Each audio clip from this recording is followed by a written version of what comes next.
Alors bienvenue chez moi, bienvenue dans la nature. Alors ça c'est le cercle de femmes et mon cercle à moi où je prie, qui est sous la neige, c'est celui que j'utilise l'hiver. Mais aujourd'hui on se retrouve pour toute autre chose. Regardez le paysage. Aujourd'hui on se retrouve pour parler des offrandes à la nature qu'on peut faire avant le lever du soleil aux oiseaux à partir d'octobre et qu'on peut vraiment, si on l'a pas encore fait, faire à partir de Imbolc et de la pleine lune de janvier. Alors vous voyez, dans la vidéo qui va suivre, je vais vous parler des graines à mettre en hauteur à plus d'1,50 m du sol. Je vais vous parler des boules aussi qu'on peut mettre aux oiseaux et voilà, ça c'est du pain de graisse pour les oiseaux. Vous voyez? Le tout c'est de le mettre sur des branches un petit peu fragiles où les chats par exemple ne peuvent pas monter. Et voilà, et là c'est le paysage devant chez moi et la forêt là-bas, juste au fond. Et grand-père ombrage qui est un peuplier qui nous accompagne d'ailleurs dans la prophétie de la biche blanche. Le roman avec le tome 1, les joyaux de l'âme. Voilà, ça c'est mon quotidien. C'est ma vie, c'est ce qui fait battre mon cœur, en plus de ma petite famille. Il n'y a rien de plus beau que ça pour moi, ça n'a pas de prix. Ça c'est la vie. Alors c'est parti, on se retrouve, vous l'avez compris aujourd'hui, pour les offrandes à la nature et aux esprits de la forêt que sont nos oiseaux. Alors bienvenue sur la chaîne YouTube du Souffle Sacré de la Guérisseuse. Et on se retrouve aujourd'hui pour parler d'un sujet qui me tient vraiment à cœur. Nourrir les oiseaux dans la nature pendant l'hiver ou dans un parc si nous vivons en ville.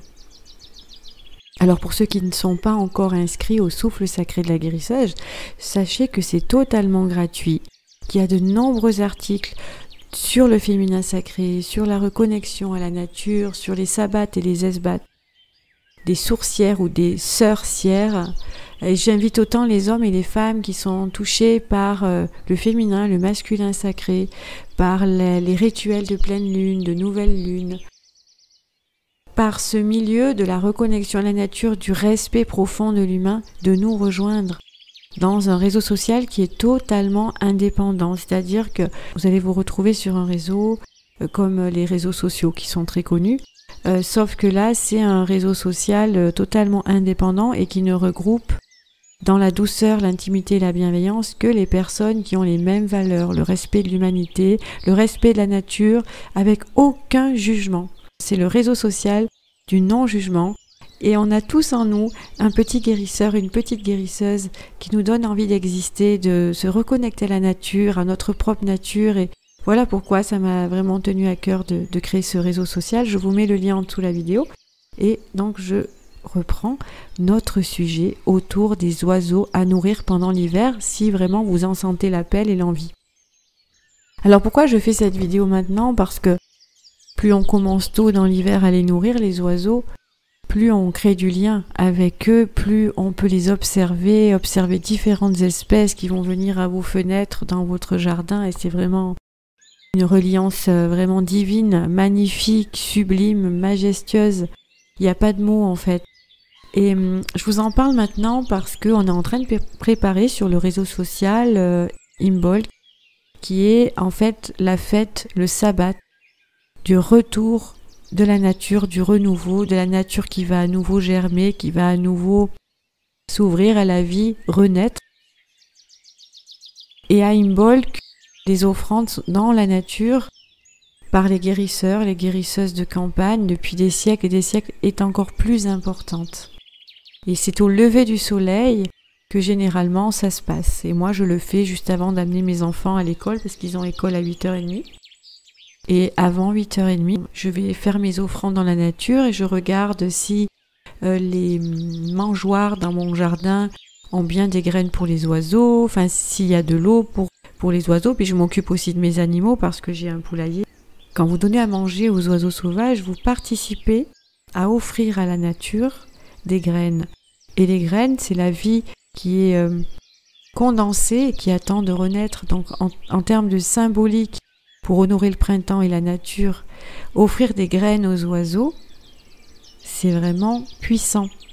Et surtout, vous allez vraiment pouvoir vous relier à cette naissance qui revient, à la lumière qui va arriver de plus en plus tôt. Donc les offrandes sont vraiment faites depuis des siècles, au lever du soleil, surtout, je le dis bien, parce que le Imbolc arrive. Et à l'automne, vous pouvez commencer à ramasser des baies, des glands, comme je le fais moi avec mes enfants et comme je le disais tout à l'heure, pour justement participer le plus tôt possible à ces offrandes hivernales pour les oiseaux. Pour ceux qui ont besoin de se préparer, parce qu'on va voir que ça demande quand même de chouettes préparations, d'agréables préparations, que de nourrir les oiseaux de la nature, je vous invite du coup à vous dire, tiens, je vais commencer par exemple à distribuer des graines aux oiseaux. Pourquoi pas, enfin vous pouvez le faire avant bien sûr, plutôt vous le faites, mieux c'est pour les oiseaux, le jour de la pleine lune, le 28 janvier, le jour où nous organisons tous les mois sur le réseau social une grande chaîne de lumière. Je ferai d'ailleurs une vidéo juste après celle-là, la semaine prochaine, pour justement vous présenter la grande chaîne de lumière mensuelle à la pleine lune. Et pourquoi pas le faire à partir de la pleine lune ou le jour de Imbolc qui a lieu le 1er ou le 2 février selon vos croyances, et de déposer voilà vos pains de graisse dans la nature, des graines pour les oiseaux dans les arbres si vous n'avez pas de jardin, sur vos rebords de fenêtres, etc. Alors pourquoi c'est important, c'est si important d'aider les oiseaux en hiver, qu'on habite en ville comme à la campagne? C'est parce que les oiseaux en hiver ont vraiment du mal à se nourrir à cause du froid et de la modernisation des techniques agricoles. Et oui, en hiver, ils ne peuvent creuser le sol pour attraper les vers et les baies sauvages se font vraiment de plus en plus rares. C'est pour ça que moi je les ramasse à l'automne, je les fais sécher au soleil et puis après je leur distribue en hiver. En fait, elles sont déshydratées, mais elles ont gardé toute leur saveur, toutes leurs vitamines, etc. Et en les aidant, ces oiseaux, ces magnifiques espèces qui vivent autour de chez vous, non seulement vous communiquez et vous communiez avec eux et avec la nature, partagez avec eux, pour moi, une énergie d'amour inconditionnel. Et puis en plus, vous prenez le temps de vous poser, parce qu'on a tendance dans notre société à vraiment aller très vite, à nous adapter au rythme qui est imposé, et à plus prendre le temps d'observer ce qui est essentiel. C'est-à-dire voir une feuille voler, danser dans le vent, regarder les nuages, nous envoyer des messages, observer les espèces d'arbres qu'il y a autour de chez nous, sentir les bonnes odeurs, sentir le vent. Et là, c'est vraiment un moyen de vous arrêter quelques minutes dans la journée, de démarrer du bon pied, en ayant fait vraiment un geste d'amour, un geste pour moi qui est héroïque, comme aider quelqu'un, on aide un oiseau, enfin je veux dire, on aide le vivant. Donc rien de plus agréable de créer ce lien en ville comme à la campagne avec les oiseaux qui viennent visiter vos fenêtres ou votre jardin. N'oubliez pas que les oiseaux, ce sont les esprits de la forêt qui appellent à une véritable reconnexion à la nature et on en a tous besoin. D'ailleurs, ça me fait penser à une chose, le fait que je vous parle de reconnexion à la nature. Je vous invite vraiment à ceux qui sont inscrits ou pas encore à rejoindre le réseau social pour découvrir dans la rubrique Art divinatoire. J'y ai passé énormément d'heures, environ 10 heures de recherche. Ça me tenait vraiment à cœur par rapport à la période que l'on vit, de prévenir pour que chacun puisse justement se dire mais à quel point c'est important de revenir aux sources, à la source divine, à la source de la nature. 2021 vraiment nous pousse à ça, vous allez comprendre pourquoi. Alors, quand nourrir les oiseaux? Les oiseaux, vous pouvez commencer à les nourrir de fin novembre jusqu'à mi-mars. Et il ne faut jamais arrêter de les nourrir brusquement, parce que s'ils sont habitués, par exemple de novembre à mars, ou de novembre à janvier à venir manger les graines à un endroit précis dans votre jardin, et que d'un coup, il n'y a plus de nourriture pour eux, cet arrêt brutal va vraiment créer des perturbations pour les oiseaux de la nature. À partir de mi-mars, ce qu'il faut également, c'est diminuer tout doucement les portions.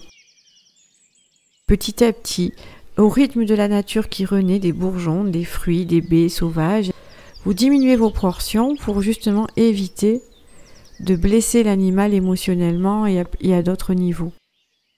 Alors, quel contenant pour nourrir les oiseaux? Vous devez certainement promener dans les jardineries, les animaleries près de chez vous. Vous allez voir, il y a des tas et des tas de contenants, même de plus en plus jolis.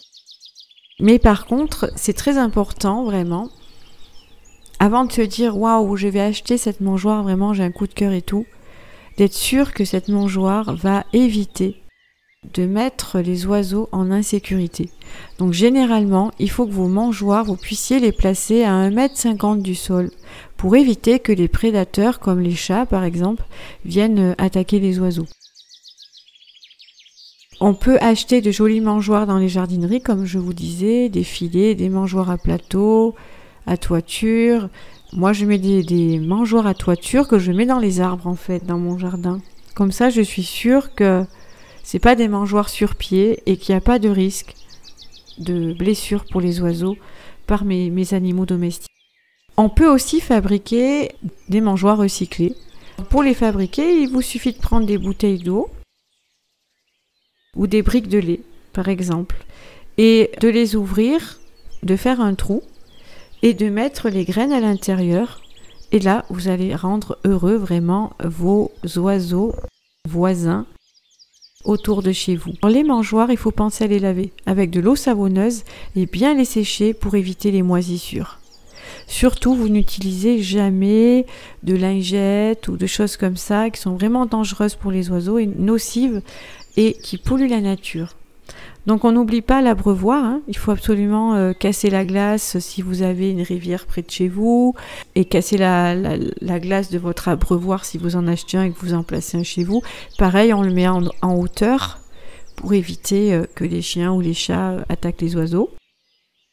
Et voilà, et vous pensez régulièrement à casser de la glace avec de l'eau chaude, à changer l'eau tous les jours des oiseaux de la nature dans votre jardin.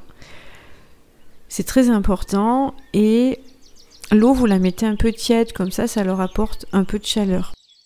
Les graines, on peut les ramasser dans la nature à l'automne, comme je vous expliquais, pour faire des provisions avec des baies sauvages, des glands, des églantines. Parce que dans les baies sauvages, il y a beaucoup de vitamines. Et dans les glands, par exemple, il y a énormément de nutriments avec un taux élevé de protéines pour les oiseaux. Donc si vous pouvez mélanger les graines de tournesol, les graines concassées avec ce que vous allez cueillir à l'automne pour les oiseaux, vraiment vous leur permettez d'avoir tous les nutriments nécessaires pour passer l'hiver. Et c'est chouette parce que c'est une activité à faire en famille, le week-end par exemple. Moi je sais que mes enfants, ils adorent ça. Les enfants adorent ça et vous les sensibilisez au respect et au bienfait de l'échange avec la nature. C'est un cadeau pour vous, c'est un cadeau pour vos enfants, c'est un cadeau pour la nature et pour les oiseaux. C'est vraiment un geste qui est puissant pour moi. On peut aussi acheter donc les graines de tournesol et autres garanties biologiques dans les magasins, comme je vous disais. On peut aussi faire pousser des arbres à graines et des fleurs à graines dans le jardin pour les oiseaux. On peut acheter, comme je disais aussi tout à l'heure, des boules de graisse, des pains de graisse, ou les fabriquer soi-même. Alors comment on les fabrique soi-même? On va chez le boucher, on prend de la graisse chez le boucher, que l'on fait chauffer, et après on concasse dans des compartiments, on fait des boules, des rectangles, et on a notre graisse pour les oiseaux. Moi je préfère l'acheter parce que les graisses qui sont vendues pour les oiseaux sont pas nocives pour leur santé, alors que la graisse chez le boucher, selon la graisse que l'on a, ça peut être nocif pour certaines espèces. Mais je préfère vous donner la recette pour les connaisseurs par exemple. Après il y a des oiseaux qui mangent au sol les amis. Et les oiseaux qui mangent au sol vont adorer les épluchures de pommes, de poires, de pommes de terre ou de riz bouilli. Alors bien sûr, on fait attention aux prédateurs. Donc par exemple, on peut étaler notre compost à oiseaux.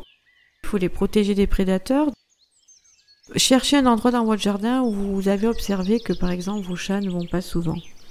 Sinon, vous pouvez aller avec un panier et avec vos épluchures dans la forêt et parsemer par-ci par-là vos épluchures. Le compost aussi qui est allé au sol est adoré par les merles. Ce qui me tient à cœur aussi, c'est de vous dire ce qu'il ne faut surtout pas faire. Voilà, il ne faut pas donner d'aliments salés comme des cacahuètes salées ou épicées. mettre un abreuvoir trop profond parce qu'ils peuvent se noyer en se penchant, ne jamais utiliser, on disait tout à l'heure, des lingettes pour nettoyer vos mangeoires, etc., des lingettes qu'on achète en magasin, mais on va surtout aussi éviter d'utiliser, alors ça me semble logique, mais je préfère le dire quand même, de l'antigel ou de l'alcool pour éviter que l'eau gèle dans l'abreuvoir. Sinon là on extermine les oiseaux qui viennent boire dans notre abreuvoir. Mettre la nourriture dans le sens du vent, ça c'est très important parce que les oiseaux ils ont horreur de manger en plein vent. Et en plus, la mangeoire, elle risque de se promener dans l'arbre et de se renverser. Éviter de les nourrir en dehors de la période hivernale. C'est pour ça qu'à partir de mi-mars, on commence à réduire les portions. Mettre les mangeoires loin des endroits cachés pour éviter que les oiseaux soient attaqués par surprise. Il faut toujours qu'ils puissent éviter les prédateurs. Donc en hauteur, dans des endroits où ils ne vont pas et là où c'est pas caché. Puis en plus, c'est plus sympa de nos fenêtres de voir les oiseaux, les espèces, comme je disais, qui viennent manger les graines offertes par vous ou votre famille. Alors mettre une mangeoire trop près d'une fenêtre, par exemple, aussi, on va éviter. Parce que si vous collez, par exemple, près de la fenêtre votre mangeoire, il y a une collision qui peut avoir lieu et ça peut faire très mal aux oiseaux. Donc on va éviter la collision et on va mettre plutôt sur le balcon, dans le jardin ou dans la forêt ou dans un parc public, mais jamais contre une fenêtre. C'est très important les étincelles, les amis. J'espère que ce podcast vous a plu. J'ai hâte de vous rencontrer, de vous découvrir sur le souffle sacré de la guérisseuse. Et c'est dans la lumière du cœur que je poste cette vidéo et que je vous dis à très vite pour un prochain podcast et pour bientôt, je l'espère, des lives entre vous et moi et ça va être exceptionnel. Je vous embrasse bien fort. À très bientôt.